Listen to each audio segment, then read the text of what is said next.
azala na bino. Sango elamu lokola Saint Matthieu akomi.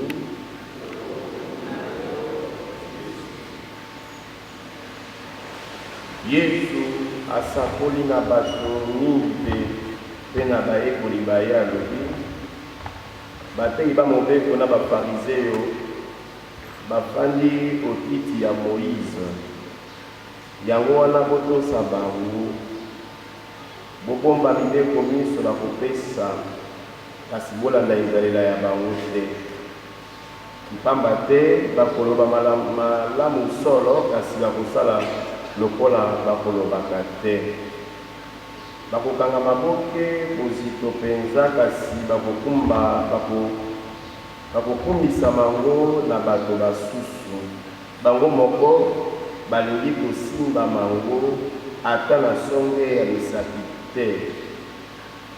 Bakosalaka makambo manso se po ya miso mabato.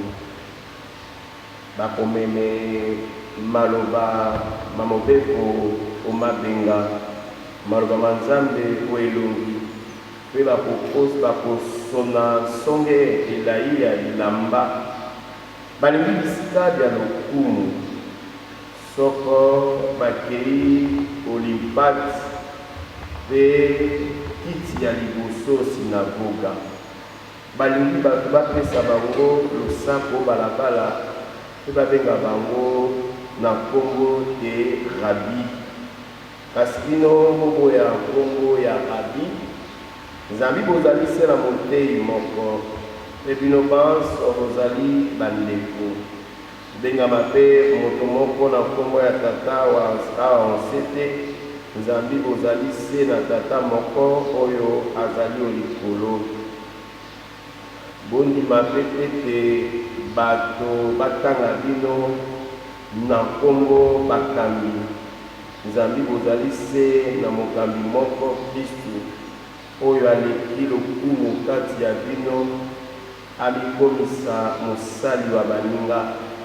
Moto akomitombola bakokitisa ye, moto akomikitisa bakotombola ye.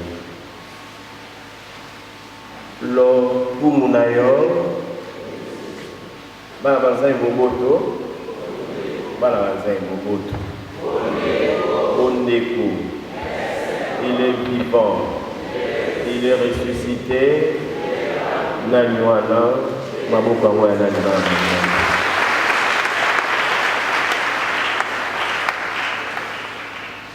Nakama baye na mitani ya sango elamu.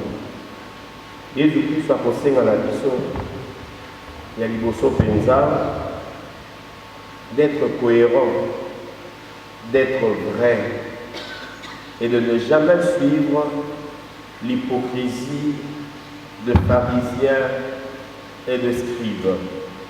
Nous allons être cohérents envers nous-mêmes et attachés à cet évangile. Là, il y a un alors, la question est qu'il y a un comportement et un pharisien na batei ba mobeko ndenge bako se comportaka. Mais Jésus a kosenga la biso pe na bayekoli baye bolanda boyoka maïba koloba na bino. Jésus n'a pas changé l'évangile. Jésus n'a pas buffé plutôt cet évangile. Il obayanza me kotika la sebo bolanda boyoka kasi ne suivez pas leur comportement. Maïba koyebisa bino bosala yango. Maïba kotinda bino bokokisa yango. Maloba manzambe bakoyebisa bino. Écoutez cette parole et mettez-la en pratique. Kasi bolanda comportement na bangote zambi bakoloba makambo oyo bakosalaka te bango moko. Baba Zaimboboto bondeko. Ça peut être aussi le cas pour nous. Alors, on peut dire que le banzambe, attachons-nous à cette parole de Dieu. Restons fidèles à cette parole de Dieu, parce que c'est la parole de Dieu. Le comportement de telle ou telle autre personne ne doit pas constituer une chute pour nous. Bien que bisope, que c'est que ça n'a kisa po ya basusu, kasi ekoma libakute po ya yo. Ekoma libakute, parce que beaucoup ba Kristu bakokoya kana likambo wana. Na koya lisinda kwa Nzambe te parce que tel a sala ki boyi. Non, ton attachement à Jésus-Christ ne dépend ni de l'abbé Gatien, ni de votre papa, ni de votre maman, ni de cardinal. Mais ton attachement à Jésus dépend de ta relation avec lui, tout simplement. Ça ne dépend pas de moi, mes frères et sœurs. Il est vivant, il est ressuscité. Nani wana, mabe kwa nani baba. Beaucoup ya kana masengi nyawana te, beaucoup ya kana mabe wana te. Ya kolandaka comportement ya basai na Nzambe, ya kolandaka comportement ya telle personne, na kolobaka yango, akosala ka te, tout ça. Ça arrive de le voir, même pas pour la biso, même la carte ya masala bovandi, il y a des gens à bazaraba bon conseiller. Il y a conseiller à Gabatoumé, vine beaucoup ça bon côté. Donc on a na bazolo baté. Non, fais attention. Basangere lo banzambe, toi reste fidèle à cette parole là. Tu as qui la biso balobi la biso, ceux qui montent à malam, a dit ko sala malam, ko sala mabe, a kokufa. Ceux qui montent à mabe, a dit ko sala mabe, ko sala malam, a osala nini? A kopika. Attachez-vous à cette parole. Et aussi biso bayi to côté à Kaba, to kolobanga na batu pe lo banzambe, to kopesa na batu ba conseil. C'est aussi une interpellation à nous, de rester cohérent à cette parole. Ça ne sert à rien de me tenir ici, de vous parler l'amour, l'amour, l'amour. Mais, pour mourir, ça ne sert à rien de me prêter ici la justice, la justice, la justice. Mais pour mourir, et l'autre côté. C'est aussi une interpellation. Pour y avoir un conseil à Kabal, pour y avoir un côté, pour y avoir c'est aussi une interpellation à rester cohérent à la parole de Dieu et à quitter l'hypocrisie. L'hypocrisie. Et Jésus ne veut pas de cette hypocrisie. Beaucoup d'hypocrites, beaucoup il y a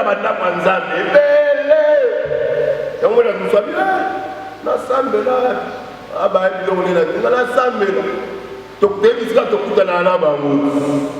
il est vivant.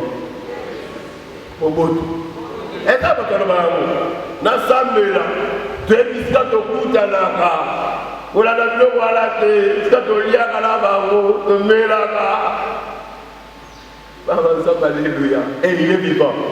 Il est ressuscité. Naniwana, je vais te lire ma carte. Et ça passe. Ce qui va te citer, la biso. Ça doit nous interpeller. Si on la biso, ça doit nous interpeller. On va dire, ah, monsieur l'abbé, ça ne sert à rien de venir. On va te sauter avant. Tu sais ce que tu vas dans la main. Tu vas me dire là-bas. Au moins, si vous êtes dans la banque, vous êtes dans la banque, après l'évangile, athée. Et ça passe, hein? C'est pas facile. C'est pas facile. Vous avez l'évangile, c'est bien au thème. Comme ça, c'est la vie noire. Vous voyez, la cause de thème, ah, papa, tika, mais il est vivant. Tika, mais ce matin, il fanda. So bani makamwana fanda na mono. Tikata tela loba. Meyote. Yoko loba te. Et ça doit nous interpeller. Ni moya kanda banza nous avons un engagement. Les interpellations pour la biso. Il est vivant. Deuxième élément de l'évangile, c'est l'humilité. C'est l'humilité, le facilement. Nous sommes tous frères. Vous avez été battu dans l'orgueil, voilà. Parce que battu de là, vous avez le coup. Excellence. Mais toi tu m'appelles fiston, pourquoi? Mais moi je m'appelle excellence. Moi je m'appelle ceci, moi tout ça. Moi je m'appelle berger du renouveau. Vous savez, frère tel. Ah, tel est gâté. Ah, mais on a beaucoup de monde. On a berger. On a un papa tel, maman tel, tout ça. Non. L'homme berger. Toi, berger, tel est ma qui m'a. le fond de la commune. Pour la Congo et Nzambe, toujours là, ta Congo et Nzambe, pour la Mosala, ma Kamba Moussoba, toujours là, ta Congo et Nzambe, on l'a dit pour se même, mais la carte de Osaka en Koyi, on l'a dit pour se même, mais là, tu peux se même, on se monnaie à tout ça, mais l'eau a l'île au cou. Yo berger à renouveau, berger à famille chrétienne, tu appelles Gatien, tu sais pas comment appelle M. l'abbé, et après, il est vivant. Vous savez, le respect qu'on peut donner à votre titre, c'est par rapport à votre comportement aussi. Moi, je se comporter malade. On a été appelé avec des Wazasamu. Amen. Amen. Wazasamu. Surtout écouter, Wazama excellence à solo. Wazama député à solo. Ceux qui ont se comporter malade, on s'est humble, on s'est monté malade. Bakwa Kolo Barango, Oronio, Azarasawa Solo. Tokyo Solo Banyoso, Marathano. Il est vivant. Il est ressuscité. Naniwana. Ah, pourquoi pas Nani Barangan? Il a dit qu'il a débordé mon week-end à Tongwani. Il faut que ça aille nous sommes tous frères. Tout ça va un peu d'humilité. Et c'est pendant ce temps de carême, d'être simple, d'être humble. Nous sommes tous frères. Et celui qui doit être grand parmi les frères est celui qui sera le serviteur des autres. Sois le serviteur des autres. Osa mokonzi, zala mosali ya bandeka ya baninga. Osa mokonzi, zala vraiment humble, zala simple, zala accessible na bakuzi. Zala accessible té. Talitanga ya mbuma banzami. Comme le Mosoko Simba, troisième élément, mais deuxième, il y a Yamolalitanga Yam.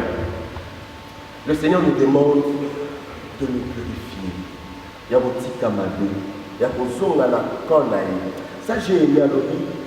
Ata soki lisumu na yo eleki soki ndenge nini atezalaki mwendu atezalaki na couleur nini ya kokomisa yango pembe na bolamu ozali kosala. Tenez compte de vos neveux, les orphelins, ya bato bazali babola bato ya pasi soki ozosala bongo ata nakoyebisa yo yokanga na ntongo lelo il n'y a aucun péché qui dépasse la miséricorde de Dieu. Lisumu moko te eleki ngolu ya Nzambe ezali te ata bato bakila tolobi ndenge nini na soki mokonzi alobi je fasse ce péché il le fera. Et pour finir alobi soki osali bongo okovivre bonheur awa na mokili na finale alobi yango mokonzi alobi soko bondimi kotosa ngai nde bozwi malamu mwa mokili okobana kozala olola te okovivre ololo awa mbongo kosimba sante kozala na yango babarage kokumama makambo malamu ekopesama misala ekopesama se isi na se ya mabele ya motomona nkembo ya ye yango balobaka toujours na nzembo soki obangi Nzambe